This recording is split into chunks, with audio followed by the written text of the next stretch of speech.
마태복음 6장 9절에서 13절 찾았으면 저랑 같이 9절부터 읽습니다. 그러므로 너희는 이렇게 기도하라. 하늘에 계신 우리 아버지여, 이름이 거룩히 여김을 받으시오며 나라가 임하시오며 뜻이 하늘에서 이루어진 것 같이 땅에서도 이루어지이다.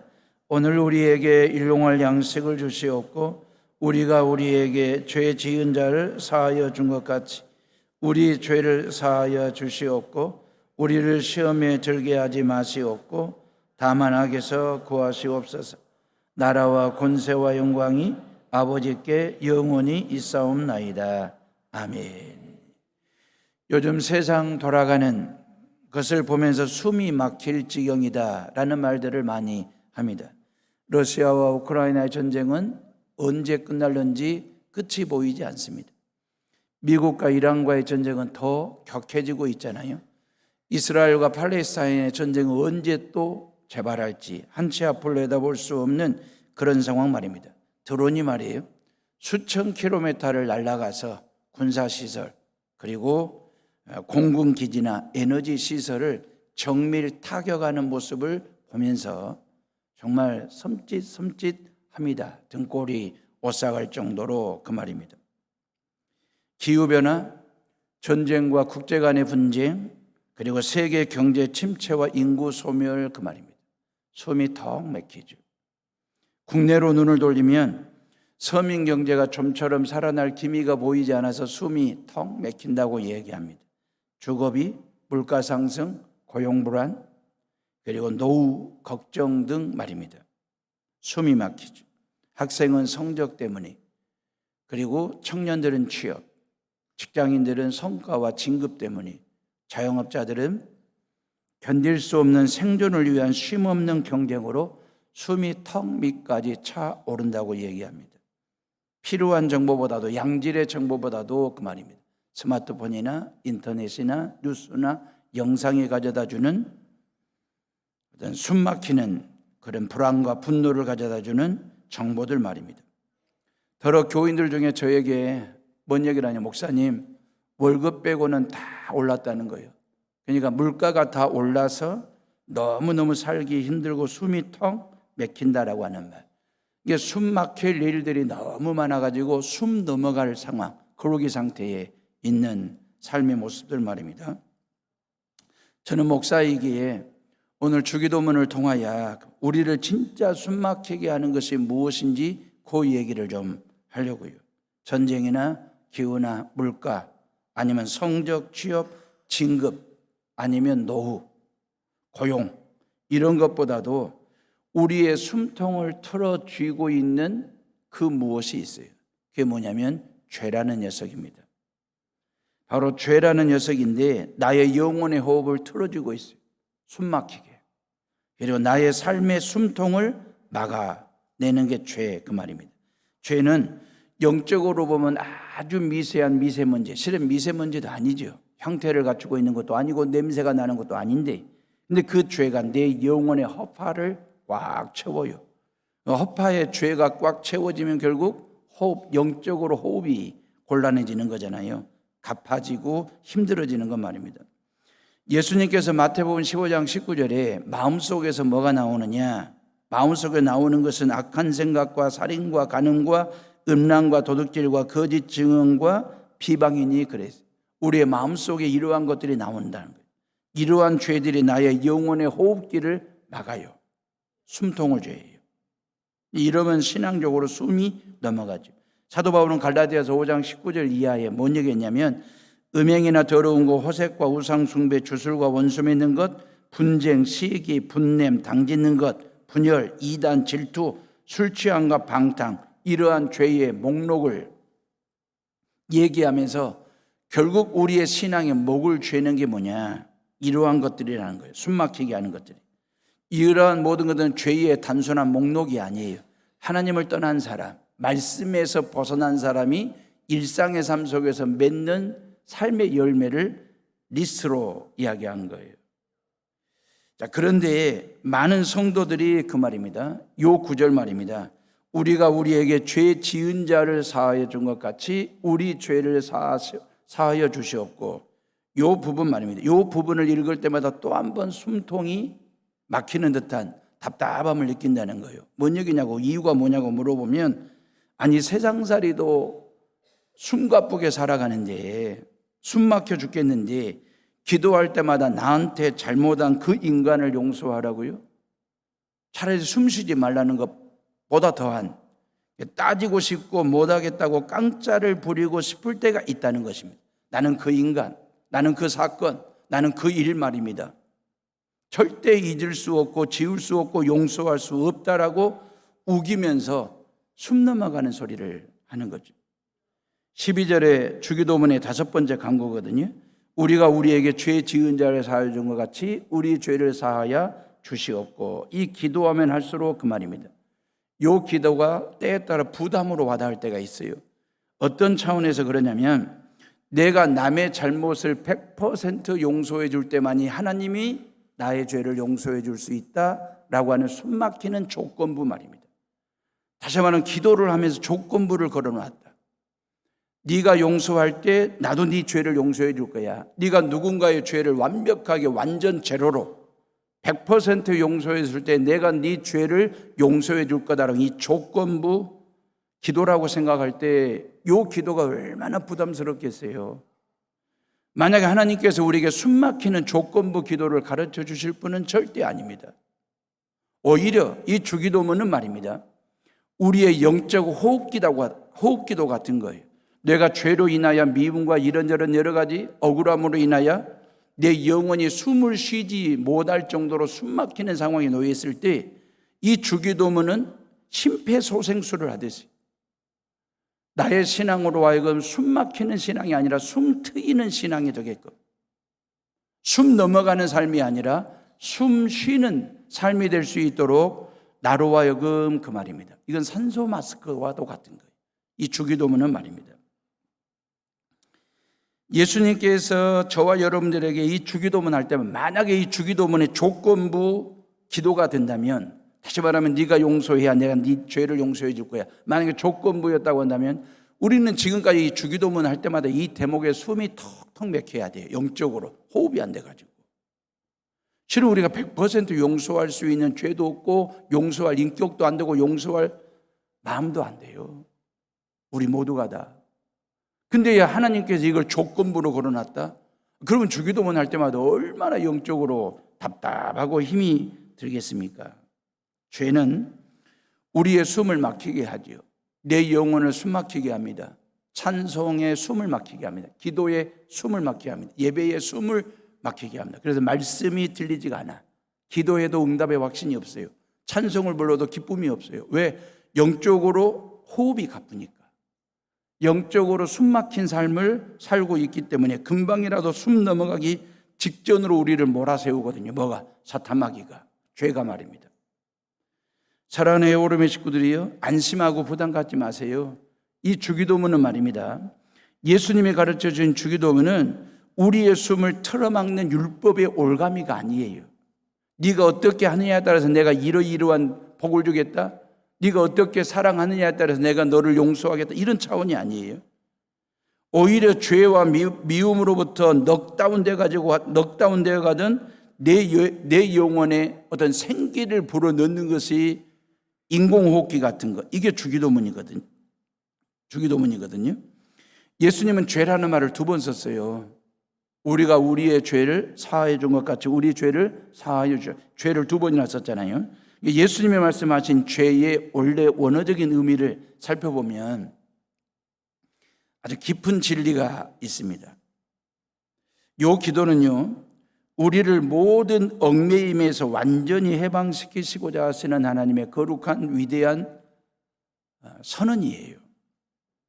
우리는 보통 죄하면 윤리적인 잘못 딱 떠올리는 거잖아요.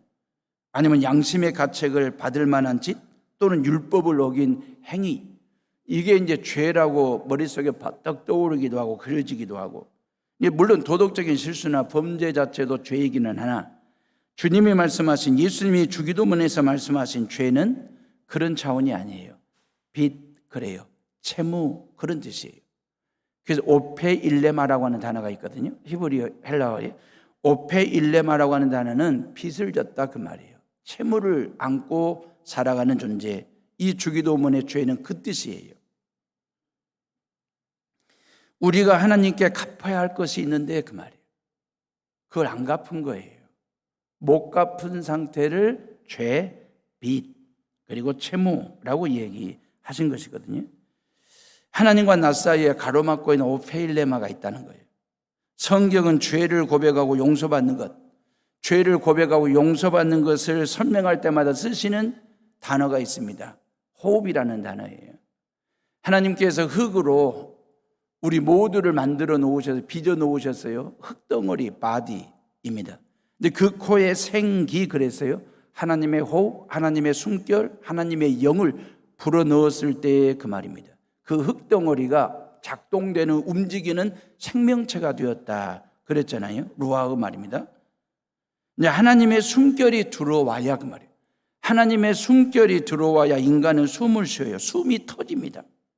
숨 막힌 자가 숨 쉬는 자가 돼요. 그런데 이 죄 말입니다. 오페일레마가 하나님과 나 사이를 가로막으면 그 말입니다. 영적으로 호흡이 가빠지기 시작합니다. 기도가 막혀요. 꽉 기도가 막힙니다. 숨이 막힙니다. 우리는 콧구멍에 커다란 코딱지 하나만 끼어 있어도 호흡하는데 애를 쓰잖아요. 맑은 공기를 들이키고 싶은데도 콧 속에 있는 코딱지가 가로막고 있다 보니까 그냥 씩씩거리기만 하는 거예요. 숨만 가쁘게 쉬는 거예요. 맑은 공기를 들이키고 싶어도 그 코딱지 때문에 그래요. 모두가 다들 코딱지를 파내는 자기만의 노하우가 있지 않습니까? 다들 있으시잖아요. 그리고 코딱지라도 떼내거나 파내면 그리 시원할 수가 없어요. 맑은 공기가 자연스럽게 들숨으로 들어옵니다. 호흡이 돼요. 이 죄라고 하는 것, 빚, 오페일마는 코딱지 같은 거예요. 하나님과 나 사이를 가로막고 영적인 호흡을 못하게 하는 찬양이 숨막히게 하고 기도를 숨막히게 하고 예배 시간에 숨막히게 하는 코딱지가 있다 그 말이에요. 이거 제거해야 되거든. 그래서 예수님께서 죄를 사하여 주시옵고라고 기도하게 하신 거예요. 죄를 사하여 주시옵고, 이 말은 너 왜 그런 죄를 졌냐, 너 왜 그런 죄를 가지고 있느냐, 우리에게 윽박지르시거나 우리를 혼내시려고 하시는 것이 아니라 네 막힌 콧구멍 내가 뻥 뚫어줄게 그 말이에요. 죄로 인하여 네가 답답하지, 캄캄하지, 힘들지, 내가 이 죄딱지, 죄 콧딱지를 뻥 뚫어줄게 하시는 요 다정한 처방전과도 같은 거예요. 고로 주기도문은 영적 호흡기라니까요. 이건 산소 마스크와도 같은 거예요. 하늘에 계신 우리 아버지는 창조주이시잖아요. 모든 것을 만드신 분이시기 때문에 모든 것을 주시는 분이에요. 우리에게 생명 주시고 건강 주시고 가정을 주시고 자녀를 주시고 시간도 사람도 모든 만물을 다 주신 분, 그 만물을 다 주신 거저받았기에 그 말입니다. 우리는 거저받았어요. 독생자 예수 그리스도까지 아낌없이 주신 분이 우리에게 뭔가를 줄까 말까 망설이시는 하나님은 아니다 그 말이에요. 모든 것을 아낌없이 주신 그 하나님을 우리는 하늘에 계신 우리 아빠 그렇게 기도를 하고 있잖아요. 모든 것을 받은 피조물인 그 말이에요. 창조주 앞에 우리가 드릴 게 있다는 거예요. 우리가 하나님 앞에 드려야 될 게 뭐냐면 찬양과 예배입니다. 하나님은 그 찬양을 받고 싶어 하세요. 하나님은 저와 여러분들의 예배를 받고 싶어 하세요. 하나님의 영광을 드러내는 삶, 이걸 찬양이라고 얘기합니다. 음정박자대로 부르는 노래가 아니라 우리의 일상의 삶 속에서 하나님의 영광을 드러내는 삶을 찬양이라고 얘기해요. 그 일상의 삶 속에서 하나님과 친밀한 교제를 갖는 삶을 예배라고 얘기하거든요. 하나님은 이걸 받고 싶으신 거예요. 찬양을 받고 싶어 하시고 우리의 예배를 받고 싶어 하시는데 일상의 삶 속에서 우리와 친밀한 교제를 갖고 싶은데 그 교제를 내가 안 해. 그러면 빚을 진 거죠. 하나님의 영광 드러내는 삶을 살아야 되는데 찬양 있는 삶을 살아야 되는데 그리하지를 못해. 그래서 우리는 하나님 앞에 오페일레마, 빚을 진 자가 된 거예요. 이 뜻이에요. 이런 뜻. 하나님의 영광 드러내기보다는 자신의 영광을 드러내는 삶을 살아요. 하나님의 이름을 드러내는 삶보다도 자신의 이름을 더 드러내는 삶을 살아요. 그러면 하나님 앞에 빚을 진 거죠. 하나님의 나라가 임하는 것 얼마나 중요합니까? 하나님의 나라가 임하는 자기 나라를 세워, 자기 나라를 세워서 자기가 주인 노릇해, 왕돼. 그러면 빚진 자가 되는 거죠. 하나님 앞에 채무, 영적으로. 하나님께 드려야 할 영광과 감사와 찬양과 예배, 왕의 자리를 가로챈 걸 오페 일레마, 빚을 졌다, 채무를 졌다, 그렇게 얘기하는 거예요. 우리는 하나님만이 아니라 인간관계 속에서도 이러한 빚을 지고 삽니다. 예를 들어서 엘리베이터 안에서 말입니다. 이웃이 나를 보고 반갑게 예의를 갖추고 친절하게 인사를 했어요. 근데 나는 그 사람 앞에서 퉁 하고 떨떠름하게 반응을 했어요. 다시 말하면 속된 말로 인사를 씹은 거예요. 이웃은 나에게 예의와 친절을 담은 고품격 서비스를 했는데 나는 거기에 대해서 아무런 반응을 안 한 거예요. 채무를 진 거죠. 내 인생 장부에 그 사람에 대한 친절과 예의에 대해서 내가 인생 장부에 기록 새겨지는 상황 말입니다. 그런데 나는 나 몰라라 외면한 거예요. 내가 상처를 준 거죠. 그 사람한테 채무를 진 거예요. 근데 내가 상처를 준 경우도 있지만 내가 상처를 받는 경우도 있습니다. 이게 인간이 살아가는 삶의 모습이잖아요. 나는 직장에서 최소한의 인격적 존중을 받아야 할 채권자라는 자긍심을 가지고 근무를 하고 싶은데 자꾸 직장 상사가 인격적으로 모독을 해요. 계속 나를 무시해. 그러면 상처를 내가 받은 경우잖아요. 이게 상한 감정에 내가 복리 이자를 막 붙여 혼자 이자를 눈덩이처럼 불려. 이게 엄청난 스트레스가 되는 거예요. 상처를 내가 주든 받든 요 상처를 오페일레마, 빚으로 삼고 삶으면 그리고 혼자 이자를 막 불리고 복리 이자를 과거에 쌓인 앙금까지 가져다가 쌓고 또 쌓아 키우고 또 키워 이러면 나의 영혼이 고금리에 이렇게 잠식을 당하게 되는 멍이 들어요. 영적으로 병이 듭니다. 신앙생활을 건강하게 행복하게 즐겁게 하는 방법은 아주 간단해요. 내 인생 장부에 그 상처를 탕감하는 것입니다. 용서하는 것입니다. 지워버리는 것입니다. 주님께서 나의 죄를 사하신 것처럼 그 말이에요. 나도 그 사람의 모든 상처와 아픔과 죄를 잘못을 실수를 사하는 것입니다. 그래야 숨이 트이는 거예요. 터지는 것입니다. 그 상처 준 사람을 잊어버리고 그 사건을 지우는 것 말입니다. 채무, 빚을 탕감해 주는 것. 이게 영리한 신앙생활이에요. 아주 지혜로운 신앙생활을 하는 것입니다. 사랑하는 에어오르면 식구들이에요. 문제는 이런 영적인 빚, 하나님께 지은 죄를 나 스스로는 탕감할 방법이 없어요. 용서받을 어떤 것도 나에게는 없어요. 사람 사이에 생긴 상처와 아픔도 우리 힘과 노력으로 내 성품으로 될 성질의 것이 아니에요. 사람 살아가는 모습을 보면 성경은 이런 절망적인 채무, 오페 일레마를 탕감받는 단 하나의 단어를 쓰고 있어요. 사하여 주옵시고 그랬잖아요. 사하여 준 것 같이. 우리말로는 사하다, 주었다, 갔다라고 세 단어로 고백하지만 헬라어 원어는 한 단어입니다. 아피에미라고 하는 단어를 썼어요. 아피에미라고 하는 말은 멀리 던져버린다는 거예요. 그리고 완전히 지워버린다는 거예요. 그리고 자유롭게 풀어준다 그 뜻입니다. 다시 말하면 누군가가 내가 상처를 줬어요. 누군가가 나에게 상처를 줬을 때 그 상처를 내가 아피에미하는 거예요. 지워버리는 거예요. 완전히 날려버리는 거, 흩어버리는 거예요. 그럼 멀리 자유롭게 풀어주는 것 말입니다. 성경이 말씀하시는 용서는, 성경이 말씀하시는 이 용서라고 하는 것은 그냥 없는 셈 치자고 퉁 치듯이 타협할 수 있는 게 아닙니다. 우리가 지은 하나님 앞에 우리가 지은 죄에 대해서 그냥 없는 셈 치자라고 퉁치듯이 그렇게 타협할 수 있는 죄가 아니에요. 채권자와 채무자의 빚은 완전하게 면제하고 장부에서 완전히 지워버리는 법정적 행위를 아피엠이라고 얘기하는 것입니다. 다시는 얘기하지 말자는 거지. 다시는 끄집어내지 말자는 거지.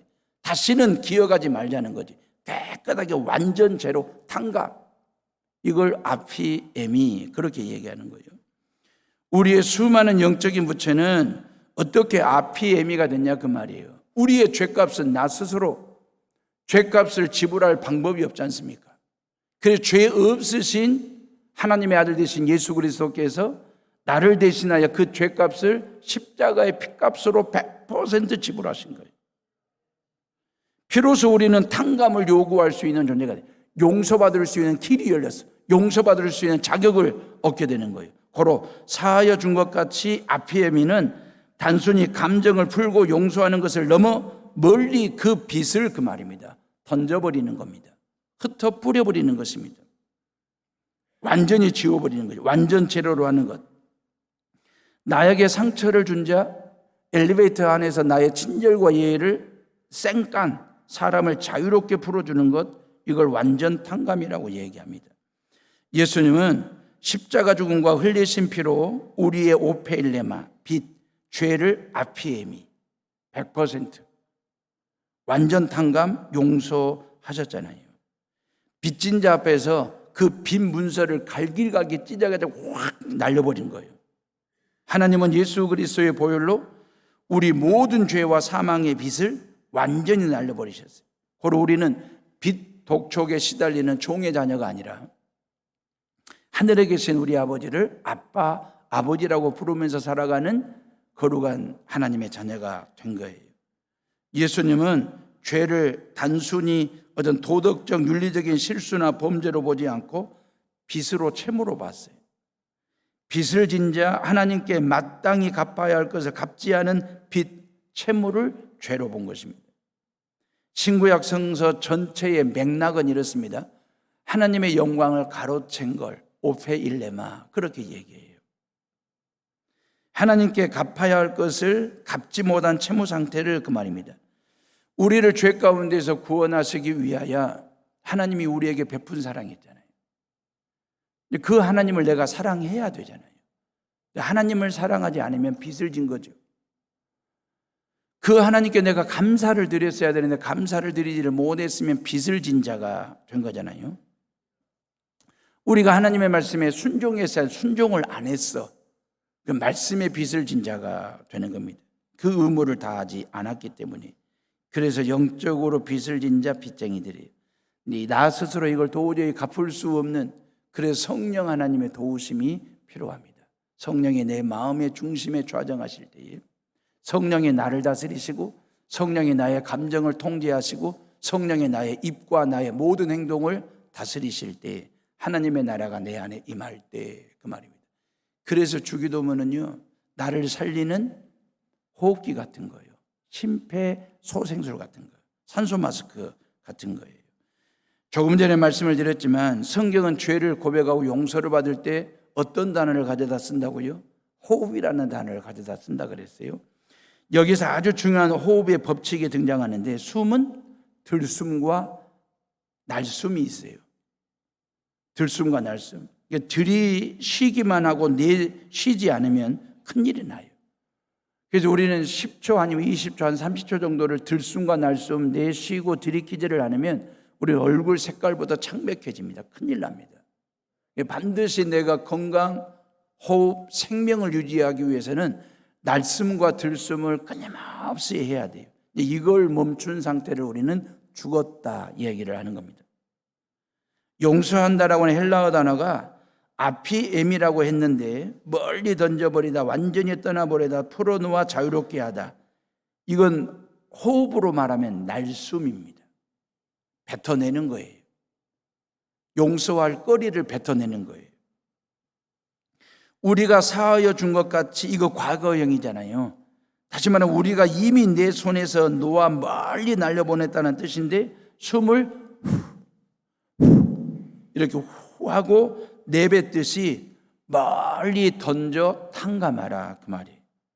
나에게 상처 준 사람, 나에게 빚진 자, 나의 친절과 배려를 무시한 사람에 대한 미움과 억울함을 마음에 꽉 쥐고 있으면 숨이 막혀요. 영적 코딱지예요.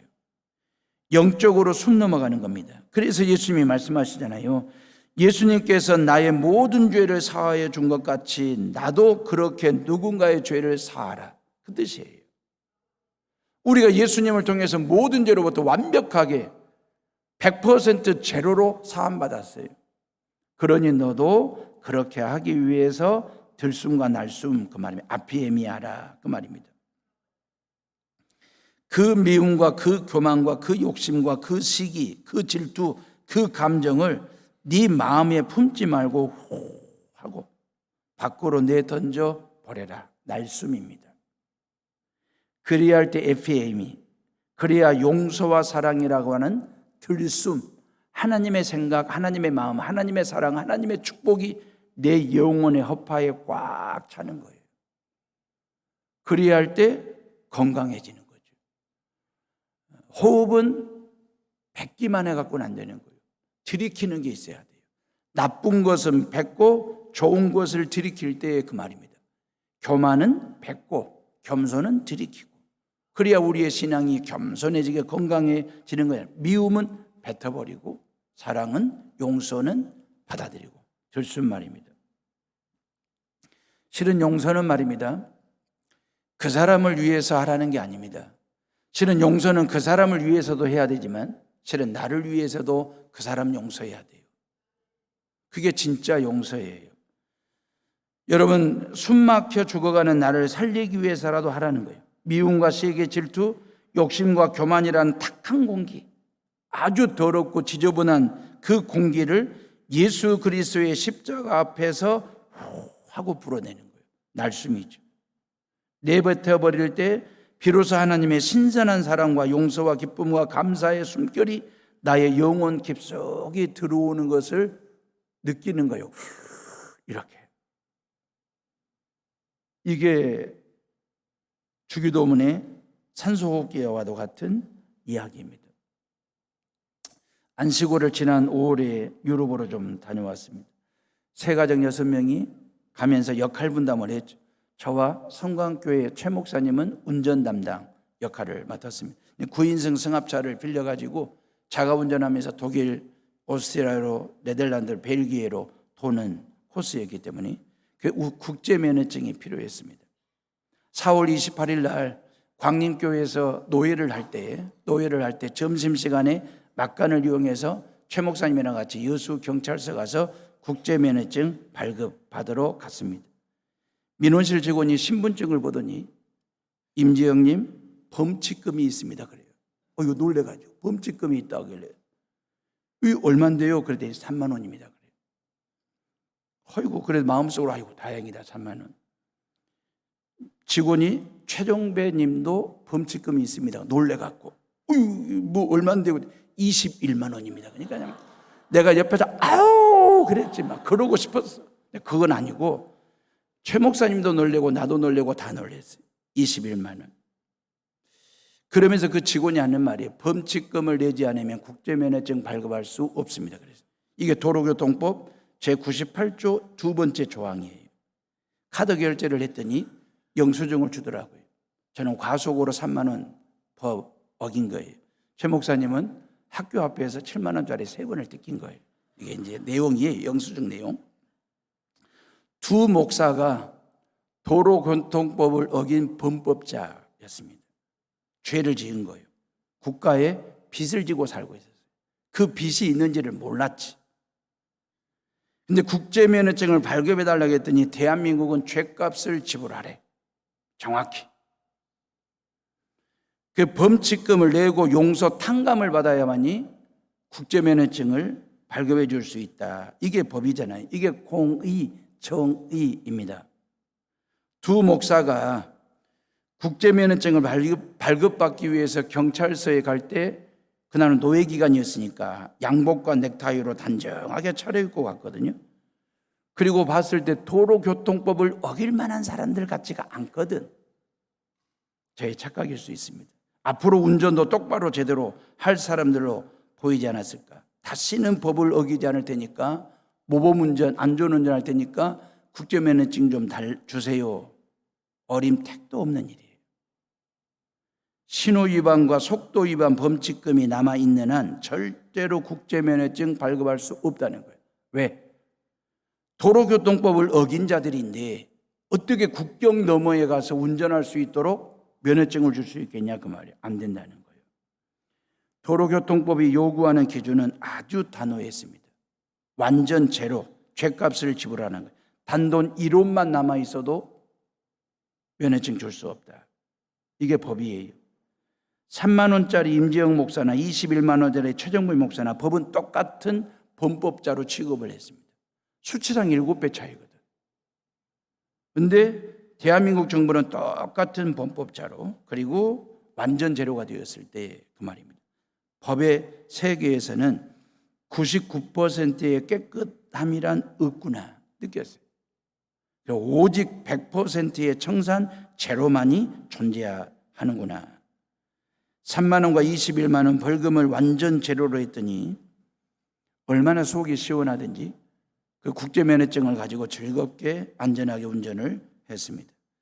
공의로우신 하나님의 법 또한 대충 적당히 눈 가리고 아웅은 없어요. 타협이 없어요. 절충이 없어요. 죄 없으신 예수님이 나의 죄값을 대신 지불하여 저와 여러분들의 모든 죄를 제로로 만들어 놓았어요. 탕감해 놓으신 거예요. 이런 예수를 믿는 사람들에게 구원 면허증을 주시는 거예요. 천국 면허증을 주시는 거예요. 구원 면허증은 아무나 줄 수 있는 게 아니에요. 천국 면허증은 대한민국 정부가 줄 수 있는 게 아니에요. 나의 모든 죄를 완벽하게 제로로 만들어 놓으신 그 예수 그리스도를 믿는 자에게만 주시는 구원 면허증, 천국 면허증 말이에요. 우리 모두는 다 그걸 가지고 있지 않습니까? 내가 누군가의 죄를 완전히 용서하여 탕감 완전 제로로 만들어야 된다. 이게 주기도문을 우리에게 가르쳐주신 이 기도 대목을 만들어 놓으신 진짜 이유고 목적입니다. 사랑하는 헤어룸의 식구들이요, 주기도문은 우리에게 네가 완벽하게 깔끔하게 뒤끝 없이 용서하는지 안 하는지 내가 살펴볼 거야, 이 뜻이 아니에요. 하나님의 감시 카메라가 아닙니다. 만약에 주기도문 속에 하나님의 감시 카메라가 있다고 한다면 이거 진짜 숨막히는 기도예요. 하나님께서 헤어룸교회 교인들이 진짜 용서하고 사는지 내가 그때그때마다 체크하고 확인하고 감시 카메라 돌리듯이 그렇게 우리의 삶을 체크하신다면 그 말이에요. 우리의 신앙이 얼마나 숨막히는 순간이 되겠습니까? 그게 아니고 주기도문은 신앙 호흡기도 같은 거예요. 심폐소생술 같은 거 말입니다. 숨 넘어가는 우리에게 산소 마스크를 씌워주시고 숨을 크게 내쉬라고 말씀하시는 주님의 심폐소생술. 이게 주기도문이에요. 나에게 상처 준 사람, 서운하게 한 일, 그런 사람을 내 의지로, 감정으로, 인격으로, 성품으로 용서하려고 하면 가슴이 답답해. 숨이 가빠져요. 안 돼, 어려워, 숨 막혀. 그럴 때 내 힘을 빼라 그 말입니다. 너의 나라가 아니라 하나님의 나라를 세우라는 거예요. 그리고 내 고집을 꺾는 거죠. 그리고 주기도문을 고백하는 것입니다. 그 순간에 영적으로 호흡이 시작이 돼요. 미움을 뱉어내는 거죠. 날숨입니다. 사랑과 용서를 들이키는 거죠. 들숨입니다. 교만을 뱉어내는 겁니다. 날숨이죠. 겸손을 들이키는 겁니다. 들숨입니다. 사랑하는 에오름의 식구들이요, 숨 막히는 삶을 살고 계십니까? 숨 트이는 삶을 살고 계십니까? 숨 넘어가는 신앙생활을 하고 계십니까? 숨 트이는 신앙생활을 하십니까? 누군가가 나에게 빚을 지고 있어요. 내가 누군가에게 빚을 졌어요. 숨 크게 한번 들이키시고, 뱉어낼 건 뱉어내고 들이킬 건 들이키고, 내 생각은 뱉어내고 하나님의 생각으로 들이켜서 시원하게 살아보시죠. 시원하게 사는 것. 얼음 냉수처럼 하나님을 시원케 하고 내 주변 모든 사람들을 시원케 하는 삶을 살아가는 헤어룸의 식구들 모두 되시기를 주님의 이름으로 축원합니다. 우리 이 시간 나같이 조용히 묵상하며 기도합니다.